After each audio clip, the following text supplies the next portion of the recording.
New Thought Media Network is proud to present New Thought's Roots and Branches with Reverend Dr. Ruth Miller. Join us every Tuesday at 4 p.m. Mountain Time. Tune in live or watch anytime on our YouTube channel.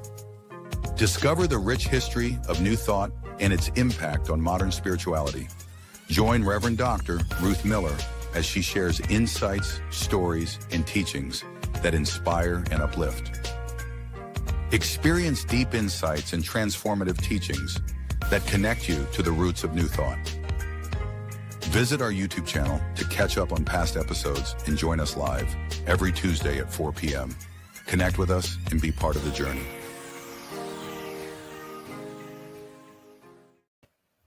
Hi there, I am Ruth Miller, and this is New Thought, Roots and Branches. And we've been exploring the ancient and the more modern roots of New Thought. We spent a couple of sessions looking at the very, very ancient teachings that are being handed down person to person. And then we looked at the European teachings of the 17th and 18th century, moved into the American teachings of the 19th century.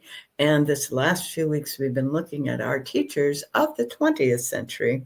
And today we're going to kind of branch off to one of the far branches of this movement. And we're going to talk about Joel Goldsmith. Now, Joel was very, very popular, and his books continue to be very, very popular for a wide range of folks who've never heard of New Thought and may never have heard of any of the things that brought him into understanding what he taught, which is kind of cool. If we look at the next chart, we can see where he fits in our map of the tradition, down there in the bottom corner in that blue rectangle with a direct line to Mary Baker Eddy and the Christian Science world. If we look at the photograph or the next map with the photos on it, we can see that he didn't create an organization. All those people created organizations, but not Joel Goldsmith. He was very convinced that that was not how things are supposed to work. And we'll learn more about that as we look at his life.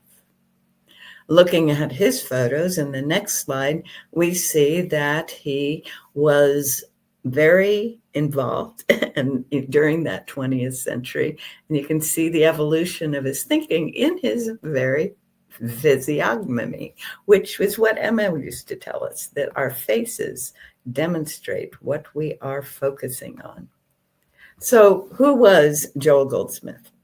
In 1892, there we go, 1892, he was born in New York City. Joel Solomon Goldsmith, to a Reformed Jewish family who were pretty much non-practicing. His father was an importer of fabrics and laces from Europe, and his mother was quite cultured, and she was highly educated for the time and taught her son to appreciate music and the fine arts. Well, in that non-practicing Jewish family, he got just enough of the ethical principles to get through his confirmation practice at the Reformed Jewish synagogue that he was part of. In case you thought Reformed Judaism was a very new thing, we're looking at 1910. This kid was born in 1892. So by 1902, they had been very active in a Reformed synagogue.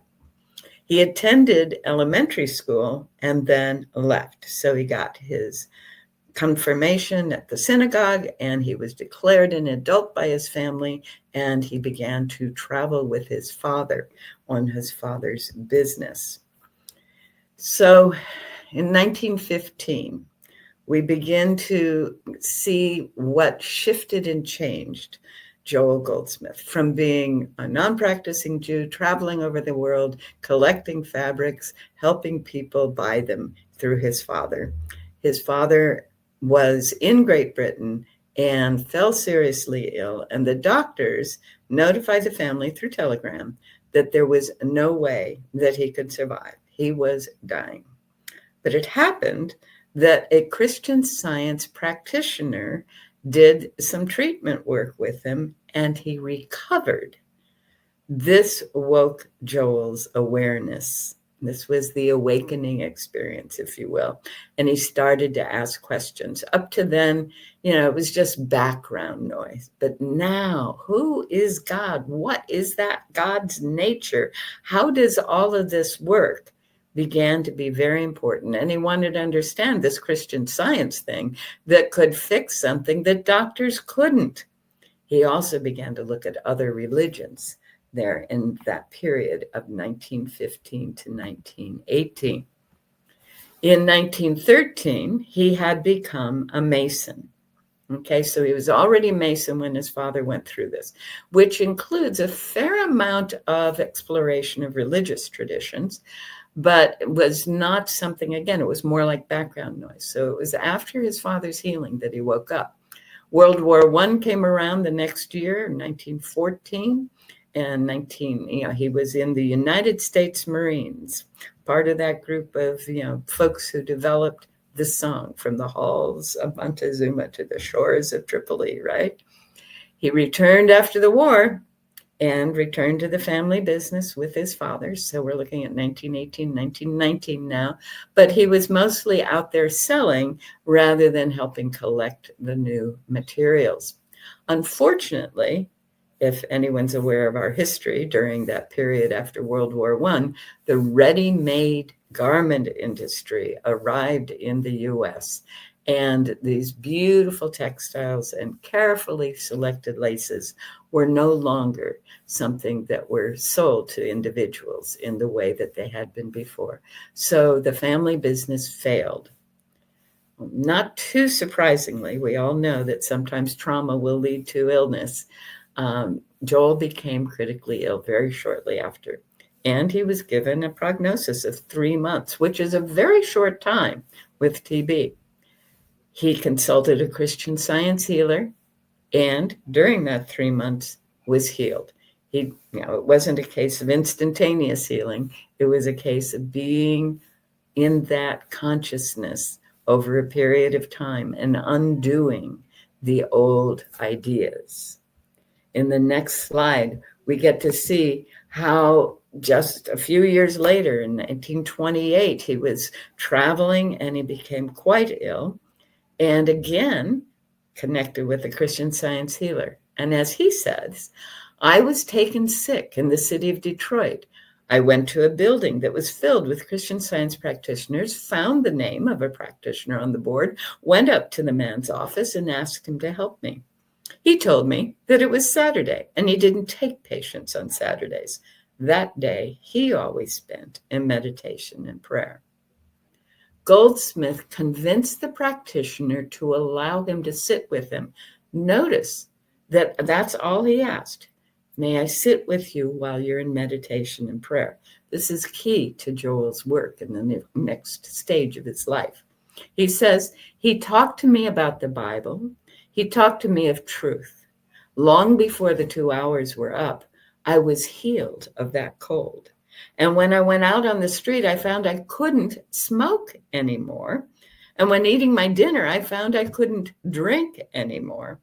The following week, I found I couldn't play cards anymore. And I also found I couldn't go to the horse races anymore. The businessman had died.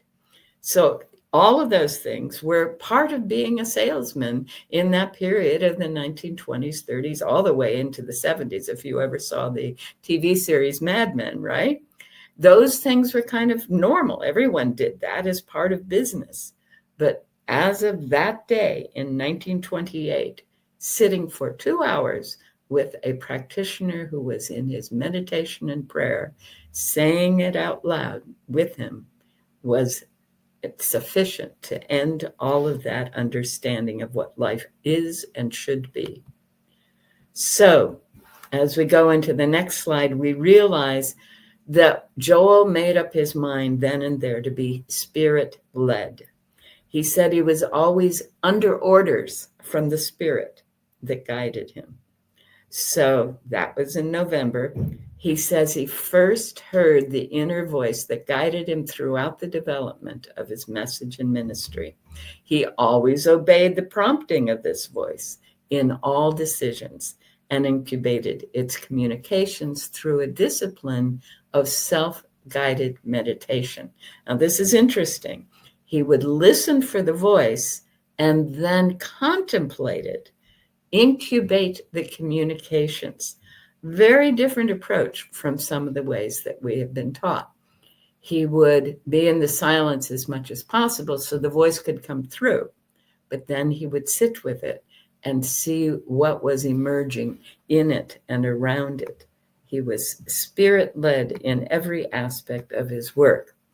So he continued to sell things. We can see in the next slide that he had clients and he had strangers. And he said he would be walking down the street or he'd be in a store and someone would ask him to heal them. Wow. And his business clients, one of his clients was having difficulty with his business and called him up and said, I need you to come and help me get through this, through what it is that you are doing and saying, not as a consultant, but as a healer. Fascinating. So gradually, he let go of being a salesman.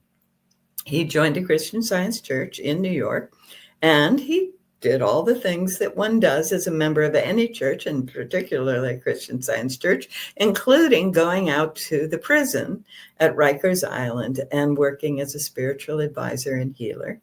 And then he established himself in the community. Remember he went into the building and there were these names on the wall? Well, he did the same thing in New York. Soon he adopted a policy of never charging for his healing services. And he depended solely upon God to provide through unsolicited sources of income, whatever his needs might be needed, whatever they might be. So I have a little note here about the bus and car story.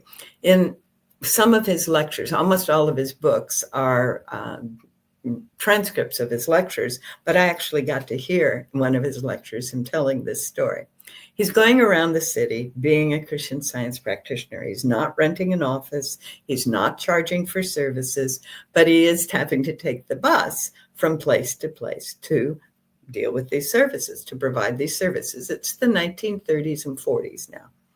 So one day, as he's riding the bus, and it's taking an hour, sometimes 2 hours to get from client to client, he's saying, I don't believe God really intends for me to be spending my time on the bus. I imagine that God intends for me to be able to work with clients. Therefore, I'm sure there will be some way that I'll be able to ride a car from client to client. Well, it was a matter of days before someone said, who was one of his clients, you have healed me. I want to offer a service. Let me drive you to all of your appointments. So for the next several months, until things shifted for Joel again, this man would show up, take him to an appointment, show up at the end of the appointment, take him to the next one, day after day, week after week. And so Joel Goldsmith was able to have a much more profound effect on clients in New York. Well, in the next slide, we see that he was successful enough that he felt that he could marry, and he married Rose Robb and took on the support of her 2 children. They moved to Boston, and one of the children was planning to attend Harvard. So that lets us know that those children were teenagers at the time. Again, Goldsmith built his Christian Science healing practice from the ground up, and he had a large and faithful clientele. So why would he have a faithful clientele? Well, let's say that someone came in because they were wrestling with a physical ailment. And when they were restored, they realized, oh my goodness, and I need to clean up this area and that area and this other area of my life. So they would come back to Joel, who would help them get stronger and stronger in their realization of the presence of the divine, which would then undo the effects of previous thoughts and habits. Now, while he was living in Boston and his stepchild was going to Harvard, he decided to explore something. And he was permitted, this is a guy who never went to high school, right? He was permitted to enroll in Sanskrit language courses as an auditor, probably, at Harvard. And that enabled him to go more further into enabled him to go further into the Hindu tradition, because it meant he could read the Upanishads, he could read the Bhagavad Gita, he could read the Vedas in the original Sanskrit, and he could read the various mantras and the prayers that were being suggested. And that then opened up a whole range of mystical philosophy for him. So there you have it. This is a man who, when he gets onto something, he's going to find out what are the roots of it and then share that with others. In the next slide, we find that in 1943, he had served 10 years as a Christian Science practitioner in Boston, and he decided to move to Florida. The two of them moved to Florida. The kids had grown up. They were on their own. Good Jewish families in New England often do this, right? As soon as they're empty nested, they move down to Florida. Unfortunately, his wife did not survive.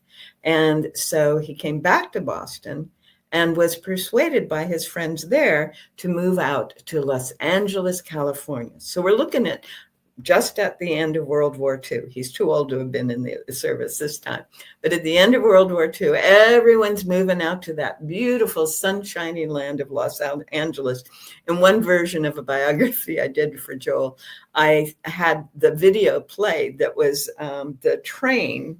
The Santa Fe Railroad created this video of how marvelous it was to move to Los Angeles. And I'm guessing that's probably why he was persuaded to move there. So he went to LA, and it turned out that his deceased wife, Rose, had a former classmate who was living there, and she and he were married in 1945. He's doing quite well. But in Los Angeles, things are a little different. You know, when you're in Boston, you're in the land of the mother church. There is no way that you're going to stray too far from Mrs. Eddy's teachings. But the more he studied and the less he was in that influence, the further he went from standard Christian Science. And he began to feel that he'd learned all that the movement had to tell him, all that it had to teach him.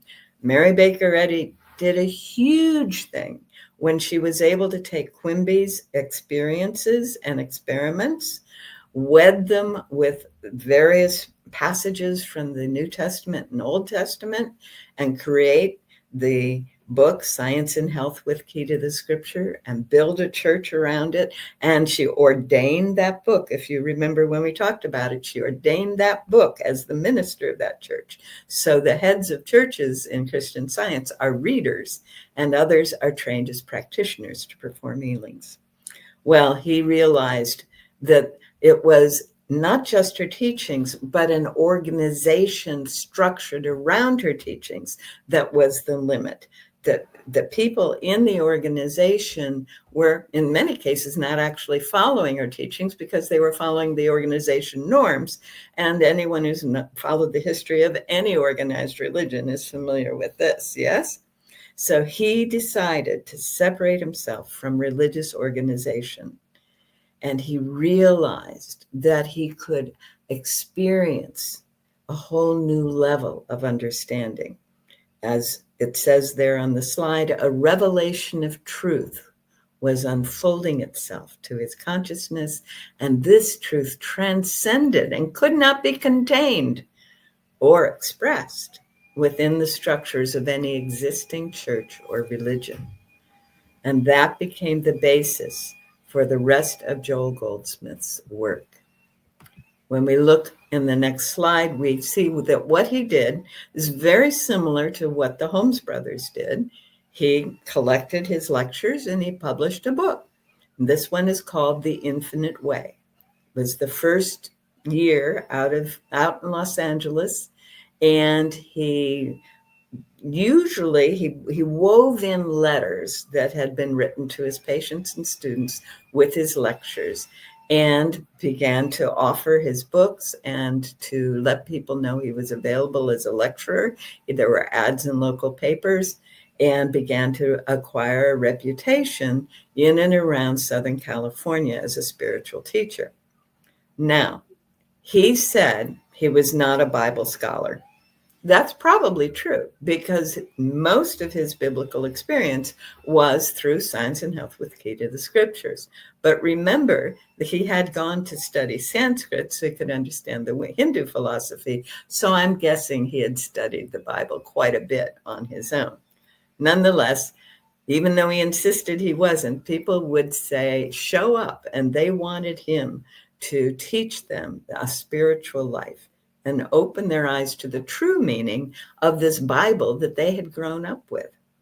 So he developed what he called the mystical method of biblical interpretation, okay?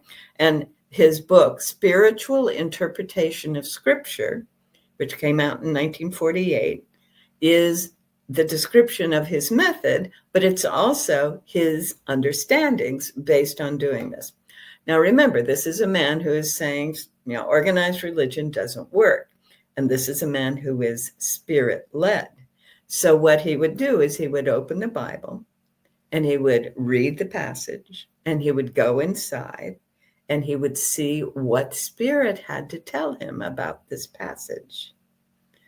And then when he got clear about what its true esoteric meaning, its inner hidden meaning was, then he would talk about it with these students. He ended up writing quite a few books in the process. In the next slide, most of his books were, in fact, transcriptions of his recorded records or lectures. And because this is the 40s, we actually have recordings of almost all of his lectures. You could have gotten them in cassette in the 80s, 90s, and the early aughts. You can find them on CD now. There are audiobooks all over the place now based on what his company, remember, he grew up in the world of business, so he created a publishing company, Goldsmith Publishing, and would put these books, these transcriptions out for people to read. Later, when he was too busy going all over the world delivering lectures, a guy named John Willing created Willing Publishing in LA.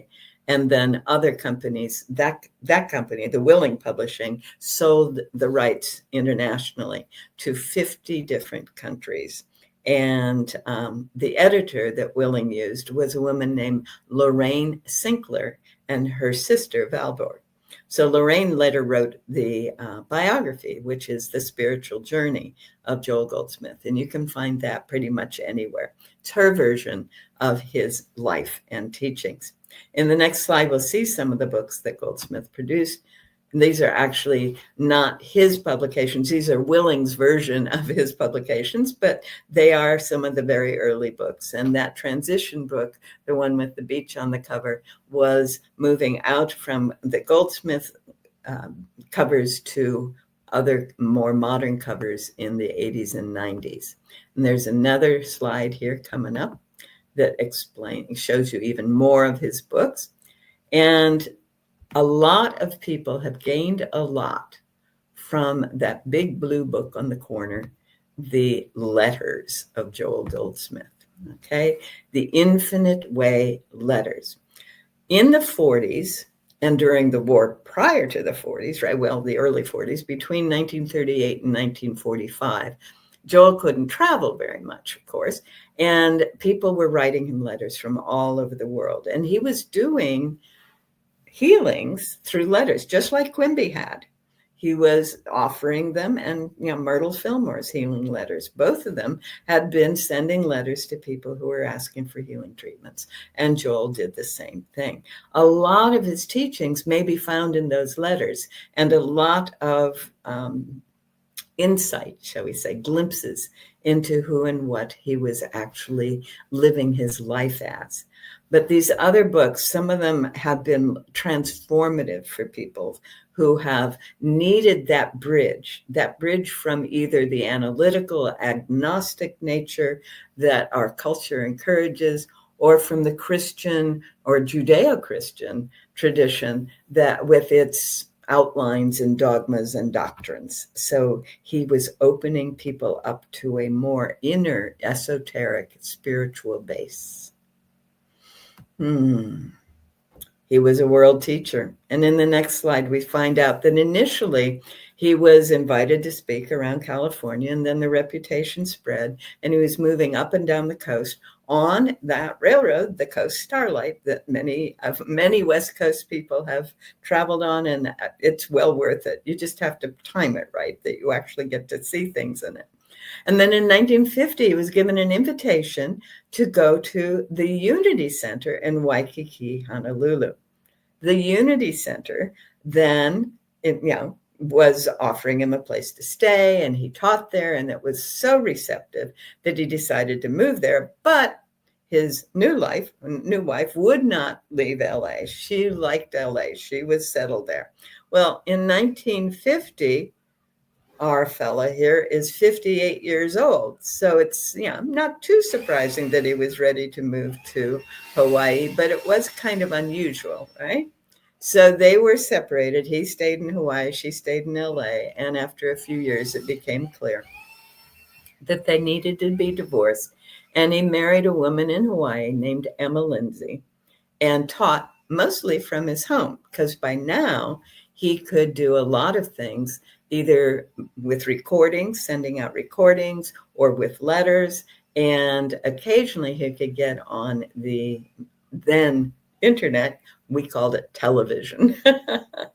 However, he did take these trips. He went to Europe, Australia, New Zealand, and South Africa.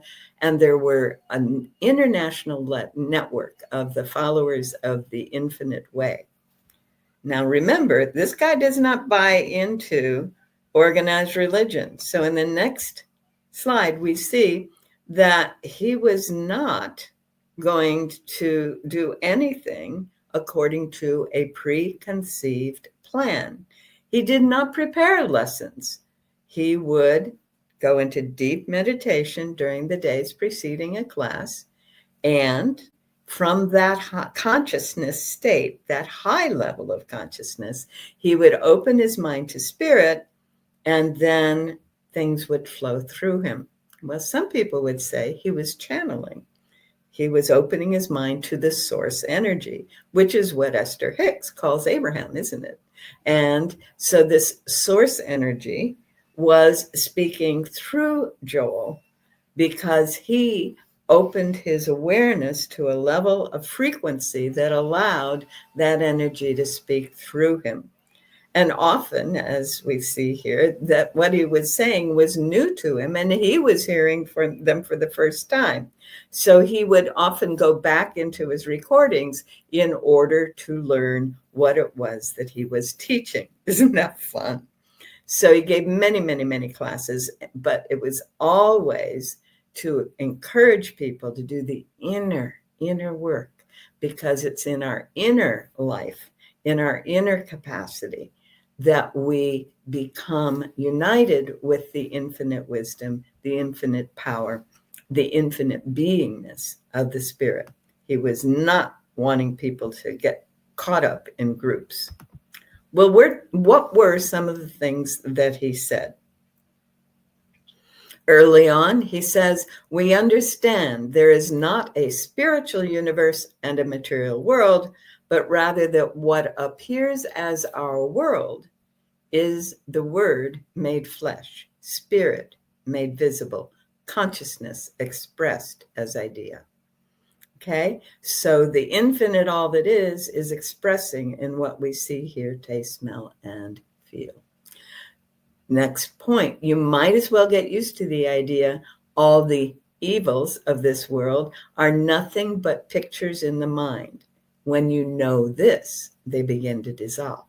As soon as we get that the material world is not a separate place from the spiritual realm, but we see the material as the expression of consciousness, then we realize that what we're calling evil or bad or yucky or disgusting or any of those other words is simply the picture that has come through our mind. And then this other primary teaching, he says years ago, it was revealed to me that it is nonsense to pray for anything at all. What?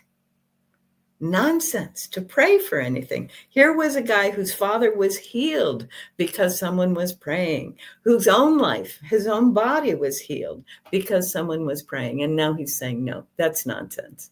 And here's where he goes. Because it isn't possible to get anything through prayer, the principle behind that is this: God is the substance of all form. Therefore, if you haven't God, you haven't the form.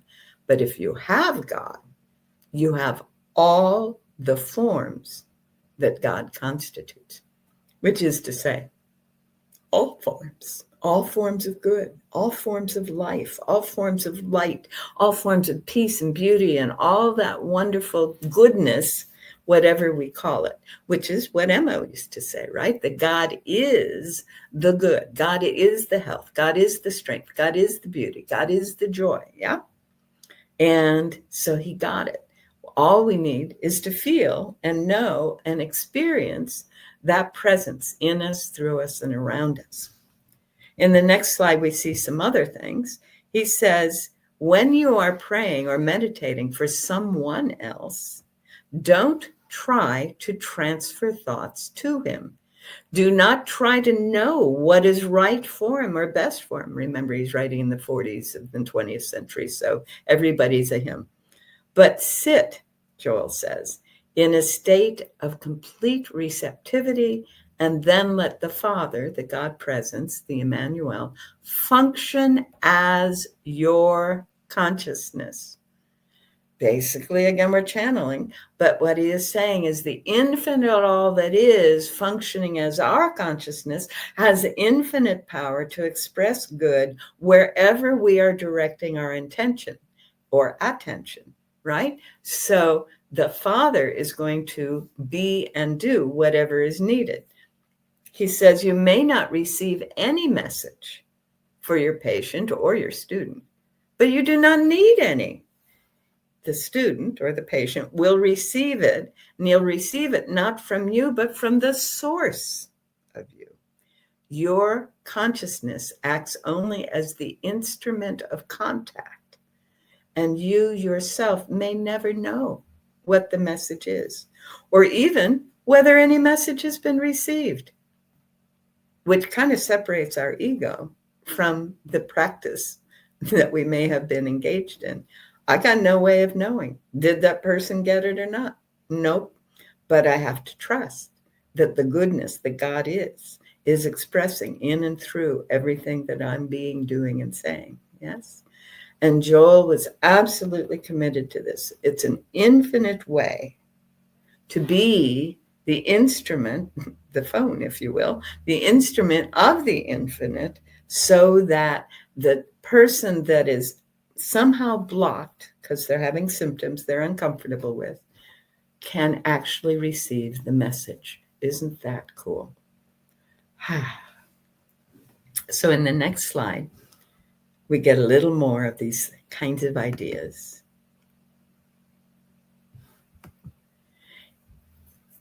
God expresses God, and that expression appears as you. The infinite source of all that is, he's saying, is expressing itself, sometimes as us. I like to say I'm the cell at the tip of the finger of God's body, right? So that's all that's ever happening. There is only God. God is omnipresent, as Emma was reminding us, right? And Emma was the one reminding us from something that Plotinus said, from something that Plato said, from something that Zoroaster said. This is not new ideas. It's just replacing the thoughts that we've been thinking with a different kind of thought, right? So in the next paragraph, then we get that notion that there is not a spiritual universe in a material world, but that what appears as our world. We're getting that idea again, remembering our world is spirit made visible. Our body is the word made flesh. Our experience is consciousness expressed as an idea. And therefore, he says, the integrity of this universe is perfect. except when you see it through a glass darkly, or you see it through a sense that has been to some extent mesmerized by a belief in good and evil. There cannot be any evil if God is all that is manifest. Only good, right? If everything is God in manifestation, if everybody is God showing up as God in expression, if every situation can only be the qualities of God made manifest, then the only possibility for anything disturbing, distressing, or disgusting is we thought it so. We had a filter that prevented us from seeing the truth. That is where Joel's teachings can be most powerful for those of us who are learning to practice more effectively. But he goes on in the next slide, talking about the relationship between meditation and prayer. Prayer is the word of God which comes to you when you are silent enough, still enough, expectant enough to receive it. So prayer is not me beseeching God. It's not even me affirming or claiming anything. It's me going inside to experience what it is God has to say here and now. This is one of the things that Emma Hopkins taught.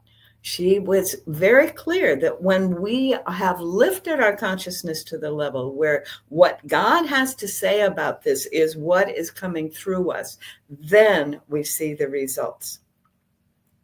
And then he says, this listening is the art of meditation, in the learning of which we come to a place of transition where truth leaves the mind and enters the heart.